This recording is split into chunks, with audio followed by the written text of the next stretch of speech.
आज बात हिंदी फिल्म भक्षक की। भक्षक 9 फरवरी को नेटफ्लिक्स पर रिलीज़ हुई है। कैसी फिल्म है भक्षक? ये फिल्म चाहती है कि एक एंटरटेनिंग और ग्रिपिंग सिनेमा बनने से पहले ये एक ज़रूरी फिल्म बने, और ये इसमें कामयाब भी रहती है। वो एक ऐसे भयावह मामले पर लोगों की संवेदना जगाने की कोशिश करती है जो आमतौर पर लोगों के लिए 3-4 कॉलम की खबर बन के रह जाती है, और वो संवेदना जिसे जगाने में हिंदी फिल्में अब परहेज़ करने लगी हैं। हालांकि कहीं कहीं फिल्म रेटोरिकल भी होती है, अपने क्राफ्ट में कुछ एक्सपेरिमेंट करने से भी परहेज़ करती है, लेकिन जैसे पहले कहा, फिल्म इन सब रास्तों पर चलना नहीं चाहती। वो बस एक ज़रूरी कहानी कहना चाहती है। वो आज के जर्नलिज़्म का ज़मीर जगाने की कोशिश भी करती है। कहीं कहीं वो भारत की स्पॉटलाइट भी हो जाती है। स्पॉटलाइट अगर आप याद करें तो डायरेक्टर टॉम मकार्थी की ऑस्कर विनिंग मूवी जो जर्नलिज़्म पर बनी बेस्ट फिल्मों में से है। भक्षक आप ज़रूर देखें, औरों को भी दिखाएं। फिल्म के कुछ दृश्य आपको विचलित कर सकते हैं, तो उसका ध्यान रखें। हाल ही में एक फिल्म आई थी, सिर्फ एक बंदा काफ़ी। मनोज वाजपेयी ने इसमें लीड रोल किया था। सीधी और इफेक्टिव स्टोरी टेलिंग थी। भक्षक उसी धारा की फिल्म है। ये वैशाली और भास्कर के पात्रों पर केंद्रित है। इन दोनों किरदारों को प्ले किया भूमि पेडनेकर और संजय मिश्रा ने। पटना में 2 लोगों की टीम है जो न्यूज़ चैनल चलाती है। संघर्षरत न्यूज़ चैनल है, इसका नाम है कोशिश न्यूज़। एक बड़ा चतुर नामकरण ये किया गया है फिल्म में, कोशिश न्यूज़ नाम से। ये बड़े बड़े कॉम्प्रोमाइज्ड कॉर्पोरेट मीडिया हाउसेस की पत्रकारिता के बीच में एक छोटा सा लोकल न्यूज़ चैनल है जो पैसे के लिए काम नहीं करता है, सिद्धांतों के लिए जर्नलिज्म करता है, कोशिश करता है। तभी इन दोनों को मुनव्वरपुर नाम की एक जगह पे एक बालिका गृह में बच्चियों के साथ यौन शोषण की और हिंसा जैसे अपराधों की बात पता चलती है। इस बालिका गृह का संचालक है, जिसका रोल आदित्य श्रीवास्तव ने प्ले किया है। बड़ा ताकतवर आदमी है, राज्य सरकार से इसकी बड़ी पहुंच है। अब वैशाली और भास्कर अपने ज़ीरो रिसोर्सेज में और बिना किसी सपोर्ट के क्या कर पाएंगे, क्या वो इन बच्चों को बचा पाएंगे, यही भक्षक की कहानी है। दुनिया की all time best crime thriller फिल्मों में से एक है डेविड फिंचर की 7। इसमें एक सीरियल किलर होता है, जॉन डो। बड़ा नृशंस किरदार होता है। वो कहता है कि लोग आपकी बातें सुने, इसके लिए अब ये काफ़ी नहीं रह गया कि आप उनके कंधे पर हाथ रख के उनसे आग्रह करो, बल्कि आपको उन्हें एक बड़े से हथौड़े से अब ठोकना पड़ेगा, तभी जाके वो आपकी बात को नोटिस करेंगे, तभी जाके वो आपकी बात को गंभीरता से सुनेंगे। फिल्म के नैरेटिव भी जो होते हैं वो 2 तरीके से होते हैं कि दर्शक आपकी बात को सुन सके। एक तो दर्शक को आप हथौड़े से मारो, यानी उसके मस्तिष्क पे चोट करने वाला कोई तरीका अपनाओ। इसके लिए क्या किया जाता है, सिनेमाटोग्राफर कैमरे से पैंतरे दिखाता है। हिचकॉक की साइको इसका एक शास्त्रीय उदाहरण है। थ्रिलर का जॉनर आंशिक रूप से हॉरर में इस दौरान तब्दील होता है। स्क्रीन प्ले इंट्रीग से भरा रखा जाता है। कथानक को खोजकर्ता के छोर से धीरे धीरे उघाड़ा जाता है। दर्शक भी उसके साथ साथ ही जानता है कि क्या हुआ था, क्या घटना घटी थी, ये भयावहता जो थी वो क्या थी। बैकग्राउंड स्कोर से इस भयावहता को बढ़ाया जाता है, और आप अपने विलन का उद्घाटन है वो अंत से पहले कभी भी नहीं करते हैं, तब जाके ये मारक तरीका विकसित होता है। दूसरा तरीका होता है सीधा और सहज, कि आपको कुछ छुपाना, कुछ भटकाना या कुछ रहस्य रखना नहीं है। सीधी कहानी सुनाओ, दर्शक को पकड़ पकड़ के उसको बोलो कि भाई ध्यान से देखो, ये चीज़ ऐसे हुई थी, वो चीज़ ऐसे हुई थी। ये तरीका एकदम प्राथमिक श्रेणी के दर्शक के लिए होता है, सिनेमा का बेसिक तरीका, ताकि दर्शक को ज़्यादा ध्यान न लगाना पड़े, सारा काम फिल्म करे। भक्षक इसी वृत्ति की फिल्म है, इसी शैली की निर्मिति है। चूँकि उसकी कहानी भारत के कुछ असली नृशंस अपराधों से मिलती जुलती है, ऐसे में इस कथावस्तु को ही जॉन डो वाला स्लेज हैमर मानकर आगे बढ़ा जाता है। भक्षक को 2 वरीयताओं से मैं देख सकता हूँ। एक, वो जो 2 स्थानीय जर्नलिस्टों की कहानी है कि वो अपना काम कैसे करते हैं और किसी चीज़ का खुलासा करने के लिए क्या क्या खतरे मोल लेते हैं। दूसरा ये है कि वो एक ऐसे नृशंस अपराधी की कहानी है जो छोटी बच्चियों के साथ ऐसे अपराध करता है जिसको आप सोच भी नहीं सकते हो। मैं भक्षक को 2 पत्रकारों की कहानी के रूप में याद रखूँगा। ये खासी इंटरेस्टिंग है। हाल ही में एक बड़ी प्यारी और विरली सी फिल्म आई थी, कटहल। उसमें एक ऐसा ही स्थानीय पत्रकार था, बड़ा करिश्माई कैरेक्टर था, जिसको राजपाल यादव ने प्ले किया था। जब पुलिस आके उसको कहती है कि अनुज जी, आपको देश को बदनाम करने की साजिश के आरोप में अरेस्ट करने के लिए हम आए हैं, तो वो ज़ोर से हंसता है और खुशी खुशी हथकड़ियाँ डलवाता है और विजयी मुद्रा में अपने मोहल्ले से परेड निकलवाता अपनी है। बैज ऑफ ऑनर है उसके लिए। अब संजय मिश्रा और भूमि पेडनेकर के कैरेक्टर आए हैं इस फिल्म के ज़रिए, तो वो उसी क्रम में आए हैं। हाल के वक्त में जर्नलिज्म पर बनी ये बेस्ट प्रस्तुतियाँ हैं, बेस्ट पात्र हैं।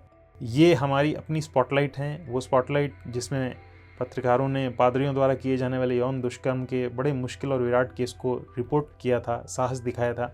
भक्षक के शुरुआती सीन्स में से एक है जहां वैशाली और भास्कर बैठ के बात कर रहे हैं अपने एक कमरे के स्टूडियो में। धूल जमी है हर तरफ, ख़ास तौर पे कैमरा पे। हेडफोन का तार ख़राब है, तो लैंप का वायर लगाया है, हेडफोन का एक तरफ का स्पीकर है वो काम नहीं करता है, दोनों के कपड़े एकदम ऑथेंटिक और लोकल और चीप हैं। भास्कर के रोल में संजय मिश्रा इस फिल्म की बेस्ट चीज़ों में से हैं। वे इस सीन में कागज़ की प्लेट में रखा नाश्ता जिस तरीके से निवाले ले लेके खाते हैं और बात करते हैं साथ साथ में, वो आनंद देता है। बहुत नेचुरल एक्टिंग उन्होंने की है, उन्हें लगातार देखते रहने का मन करता है। एक सीन में वो एक कॉलेज के बाहर से रिपोर्टिंग कर रहे हैं, उन्होंने खुद कैमरा सेल्फी मोड में पकड़ा हुआ है और युवाओं की बेरोज़गारी का मसला और पढ़ाई का मसला है उस पर बात कर रहे हैं। फ्रेम में उनके साथ जो युवक खड़े हैं वो कौतुक से हंस रहे हैं और वो अपनी बाइट दे रहे हैं। इस रिपोर्ट को बाद में वैशाली के यानी भूमि के आलोचक और निंदक नंदोई, जिनको वो स्थानीय बोली में मेहमान जी कह के संबोधित करती है, वो घर के बेड पर लेटे लेटे देखते हुए हंस रहे होते हैं जैसे कॉमेडी सर्कस देख रहे हों। सामने वैशाली और भास्कर खड़े होते हैं, वो सीरियस हो जाते हैं कि इतने गंभीर विषय पे ये हंस क्यों रहे हैं और उनके जर्नलिज्म का मजाक क्यों उड़ा रहे हैं। तो जो नंदोई है वो भास्कर को चिढ़ाते हुए कहते हैं कि क्या जी, युवाओं की बेरोजगारी के बारे में बहुत चिंता है आपको, अपने बारे में क्या विचार आपका, ऐसी न्यूज़ दिखाएंगे तो कौन देखेगा आपका चैनल। ये आज के जर्नलिज्म के सामने खड़े द्वंद्व को भी दिखलाता है कि कौन देखेगा आपका चैनल, ये डिसाइड करने लगा कि खबर क्या होगी। खैर, वैशाली एक ट्रेडिशनल हाउसवाइफ भी है और इंडिपेंडेंट जर्नलिस्ट भी है। उसके पति का नाम है अरविंद, जिसको रिंकू शर्मा ने प्ले किया, जिनको आपने अनदेखी में देखा होगा। वो अपनी लाल वैन अपनी वाइफ को यूज़ करने देता है और वाइफ की जो पिंक स्कूटी है उसको लेकर ऑफिस जाता है। उस पिंक स्कूटी पे लाल अक्षरों में पत्रकार लिखा होता है। बहुत ही आमतौर पे देखा जाने वाला दृश्य है छोटी जगहों पे, कस्बों में। वो वैसे सपोर्टिव हस्बैंड है, लेकिन उसकी जो पत्नी की स्मॉल टाइम पत्रकारिता उसको अखरती भी है कि भाई इस चीज़ का कोई तुक नहीं है। उसके भाई और उसकी भाभी है, वो वैशाली को बार बार नसीहतें भी देते हैं कि छोड़ दो और शादी के 6 साल हो के बच्चा कर लो, नहीं तो उम्र निकल जाएगी। भूमि खुद को जैसे कैरी करती है इन सारे सीन्स के अंदर या पूरी फिल्म में, वो फिजिकली वैशाली ही बन जाती हैं। उनका आंचलिक लहजा भी बड़ा दुरुस्त रहता है। एक सीन उनका काफ़ी कमाल है जहाँ पे अरविंद वैशाली से चिढ़ जाता है, गुस्सा हो जाता है और कहता है कि आने में तुमको देर क्यों हो गई, मैं भूखा हूँ, काफ़ी देर से बैठा हूँ।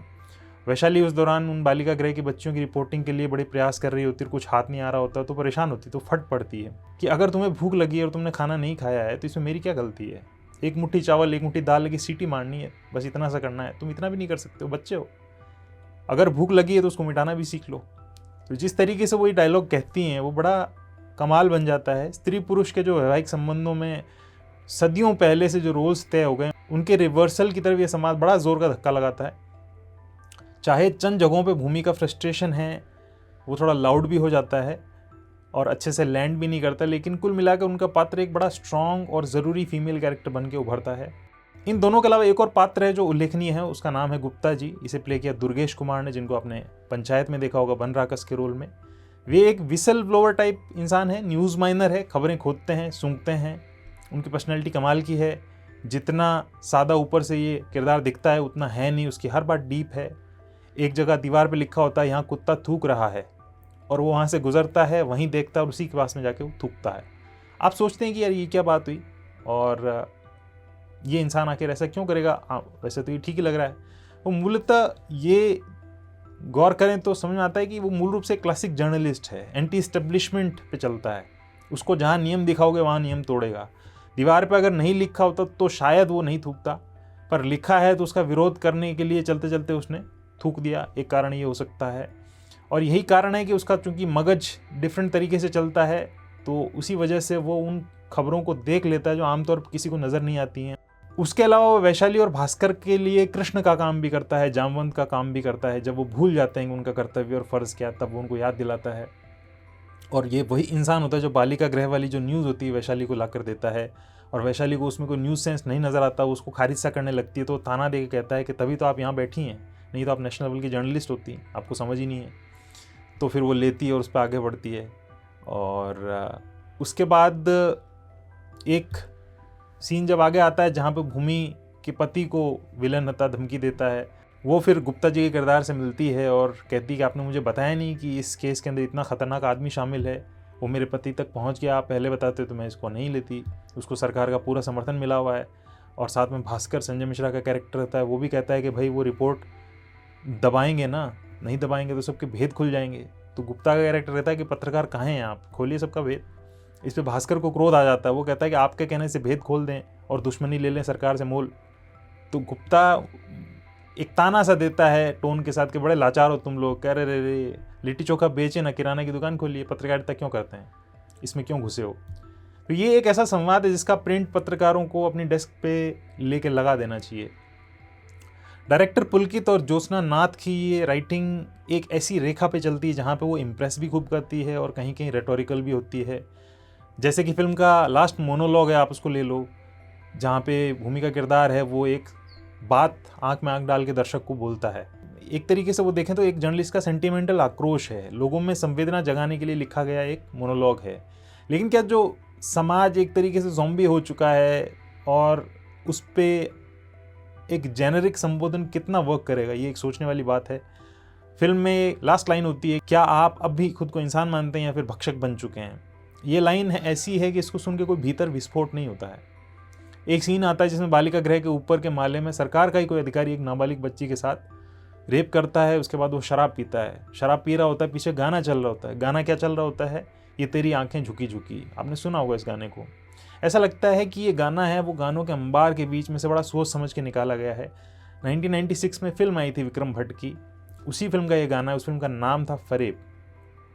और ये फरेब जो है ये रूपक बन जाता है इस पूरी फिल्म में, इन रक्षकों को लेके जो इन बच्चियों के साथ और अपने दायित्व के साथ घोर फरेब करते हैं, रक्षक से भक्षक बन जाते हैं। इतने भयावह कि ये बातें लिखते हुए, ये बातें कहते हुए भी असहजता होती है। फिल्म के अन्य विभागों की बात करें तो कुमार सौरभ का कैमरा वर्क है बड़ा सफिशिएंसी वाले ब्रीफ पे चलता है। डायरेक्टर के विजन को साकार करने के लिए जितना चाहिए बस उतना ही डिलीवर करता है। फ्रेम्स की लाइटिंग हमेशा नेचुरल बनी रहती है और जुबिन शेख है, उनकी एडिटिंग भी इसी लाइन पे चलती है। वो फिल्म को यूं प्रभावित करते हैं कि वो सबसे बुनियादी दर्शक तक पहुंच जाए। प्रोडक्शन और आर्ट वर्क फिल्म को ऑथेंटिक बनाने में बड़ा सहयोग करते हैं। भूमि संजय बालिका गृह की बच्चियों के कपड़ों को आप ले लीजिए, इस मामले में चाय के साथ बंसी बाबू हमेशा पार्ले जी ही खाते हैं, इसको आप ले लीजिए।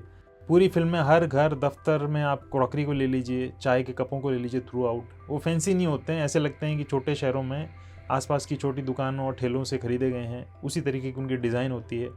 बालिका गृह में शराब सिगरेट पीते नाचते भक्षकों वाला सीन है, उसको ले लीजिए। उसमें पर्दे के पीछे खड़ी सुधा को आप ले लीजिए, उसके हाथ में स्टील की थाली होती है, उस पर बर्फ़ रखी होती है और पानी की बोतल होती है। पानी की बोतल का ढक्कन आप देखिए, उसका कलर अलग होता है, दूसरी बोतल का ढक्कन उस पर लगाया होता है। न भी लगाते तो इतनी दूर से बहुत बारीकी से देखने पे आप नोटिस कर पाते हैं।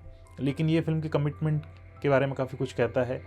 तो ये सब फिल्म के प्रशंसनीय हिस्से हैं। इससे इतर कुछ फुटनोट्स भी हैं, जैसे एक तो फिल्म का जो अंग्रेजी सबटाइटल है उसके अंदर भक्षक के नहीं एनिमल शब्द यूज़ किया जाता है। ठीक है, भक्षक वो होता है जो डिवाउर करता है, भक्षण करता है, खाता है, लेकिन वो जानवर ही नहीं होता है, भक्षण कोई भी कर सकता है। दूसरी बात, भक्षक जब आता है तो अपने साथ अपने विलोम को भी लेकर आता है, रक्षक को। एनिमल शब्द के साथ ये मायने नहीं आ पाते हैं, वो भक्षक के साथ ही आ पाते हैं। दूसरा, फिल्म का इंट्रो सीन जिसमें एक हत्या दिखाई जाती है जो एक मेजर प्लॉट पॉइंट होता है, वो बड़ा अब्रप्ट सा होता है, एक रैंडम सा सीन होता है। आपको उस घटना की भयावहता के चरम तक वो धीरे धीरे नहीं लेके जा पाता है या उसको स्थापित नहीं कर पाता है। होता है भयावह ही होता है, लेकिन वो एक प्रॉपर वे में नहीं किया जाता है। उसका बीजीएम भी उस समय उसको उस तरीके से सपोर्ट नहीं करता है। तीसरा, विलन जो है बंसी साहू, उसका इंट्रोडक्टरी सीन है वो एक सेंस में कहें तो बहुत जल्दी रिवील हो जाता है। विलन उसे जैसे सामने लाया जाता है, वो राइटिंग जेनरिक है जिससे उसकी पर्सनैलिटी घटती है, डाइल्यूट होती है। वो एक आम गुंडा सा लगने लगता है, उसके अपराधों की भयावहता भी घट जाती है। इसी फॉर्मेट में कई उदाहरण हैं जहाँ पे चरम अपराधों के विलन को शुरू से ही रिवील कर दिया जाता है, लेकिन फिर भी उसका असर बहुत बढ़ा चढ़ा के बरकरार रखा जाता है। जैसे कि एंथोलॉजी सीरीज़ है Dahmer monster, the Jeffrey Dahmer story. वो अमेरिका के सबसे दुर्दांत सीरियल किलर्स में से एक की कहानी है। उसमें जो डामर का किरदार होता है उसको शुरू से ही दिखा दिया जाता है और बल्कि खूब दिखाया जाता है, पूरी फिल्म में वो नज़र आता है, पूरी तरह एक्सपोज्ड होता है। लेकिन फिर भी वो इंट्रीग से भरे माहौल और इंट्रीग से भरे कैरेक्टर का निर्माण करते हैं वो लोग, उसमें आप हुक्ड रहते हो उससे, क्योंकि उसकी निर्मिति वैसी की जाती है। बहुत कम बोलता है, धीरे धीरे नाटकीय ढंग से बोलता है, इम्प्रोवाइज़ करता है, खुल के वो बोस्ट नहीं करता है कि उसने क्या किया है। सीधे जवाबों को टालेगा, हमेशा इवेड करेगा, बुद्धि लगा के कोई काम करेगा तो आपको भी बुद्धि लगानी पड़ेगी समझने के लिए। उधेड़पुन एक उसके दिमाग में चल रही है, आपको हमेशा दिखेगा। बंसी साहू एक ट्रेडिशनल विलेन बन के रह जाता है। वो एक बुरा आदमी है, बोस्ट करता है, घृणित है, गंदा है, बस उसमें कुछ छुपा नहीं है, कुछ उघड़ा नहीं है। ये उसके फुटनोट्स से ये नोट्स यहीं तक। भक्षक आप स्वयं ज़रूर देखें, खुद अपनी राय बनाएं। बहुत बहुत शुक्रिया।